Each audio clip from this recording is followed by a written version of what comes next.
کە ماوەیەکە پروپاگەندا و دڵە ڕاوکێ لە نێو خەڵک دیسان بڵاو کراوەتەوە بەداخەوە کە ئێوارەی نەورۆز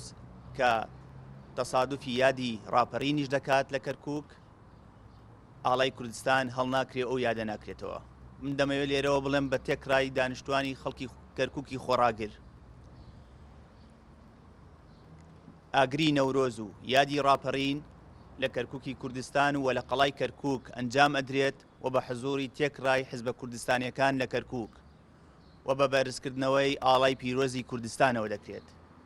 بۆیە تکا دەکەم لە هەموو لایەک دۆخی کەرکووک هەستیارە، پێویستە زۆر دووربین لە هەموو پروپاگەندەیەک،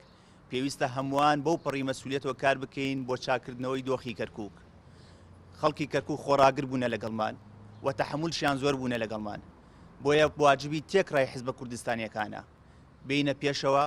یەک ڕیز یەک هەڵوێز بین لەسەر ئەوەی کەوا کار بکەین لە چاکردنەوەی دۆخی کەرکووک و مەلەفی کەرکووک بە مەلەفێکی گرنگی بزانین چەند پێویست بووە لەسەر مەلەفەکانی دیکە لەگەڵ حکوومەتی ناوەندا قسە کراوە لەلایەن حکوومەتی هەرێمی کوردستانەوە لەوە زیاتر گرنگە کە قسە لەسەر مەلەفی کەرکووک و دۆخی ئێستای کەرکووک لەگەڵ حکوومەتی ناوەندا بکرێت و من پێم وایە ئەمە واجبی هەمووانە، واجبی تێکڕای حیزبە کوردستانیەکانشە و ئەمە واجبی حکوومەتی هەرێمی کوردستانشە کە قسە لەگەڵ بەغدا بکات سەبارەت بە ئەو مەلەفە گرنگەیە. بۆیە لێرە دووپاتی دەکەمەوە بەو پەڕی مەسئولیەتەوە ئێوارەی نەورۆز ئەو یادە پیرۆزە لە کەرکووک ئەنجامەدرێت